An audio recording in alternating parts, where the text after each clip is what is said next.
आगामी विधानसभेच्या तोंडावर सरकारी कर्मचाऱ्यांना खुश करण्याचा राज्य सरकारचा प्रयत्न दिसतोय। सरकारी कर्मचाऱ्यांच्या निवृत्तीनंतर अथवा मृत्यू झाल्यास मिळणाऱ्या निधीमध्ये मोठ्या प्रमाणात वाढ करण्याचा निर्णय घेण्यात आलाय।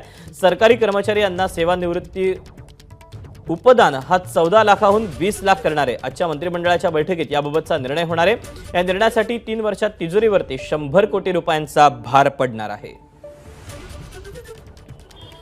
त्याबद्दलचे अपडेट जाणून घेत राजू सोनावणे आपल्या सोबत आहे। राजू, जर हा निर्णय झाला तर याचे परिणाम नेमके काय असतील?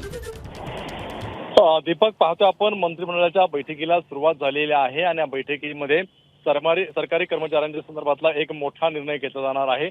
जे सरकारी कर्मचारी सेवानिवृत्त होतात किंवा ड्युटीवरती असताना ज्यांचा मृत्यू झाला असं उपदान जे आहे ते 14 लाखावरून थेट 20 लाख रुपये करण्याचा निर्णय आजच्या मंत्रिमंडळाच्या बैठकीमध्ये घेतला जाणार आहे। खरं तर पाहतो आपण सेवानिवृत्त झाल्यानंतर पहिल्यांदा 14 लाख मिळायचे, आता ते थेट 6 लाखाने वाढवून 20 लाख रुपये केलेले आहेत। त्यामुळे साधारणतः 3 वर्षामध्ये 100 कोटीच्या आसपास हा खर्च असणार आहे। त्यामुळे कुठेतरी विधानसभा निवडणुकीच्या तोंडावरती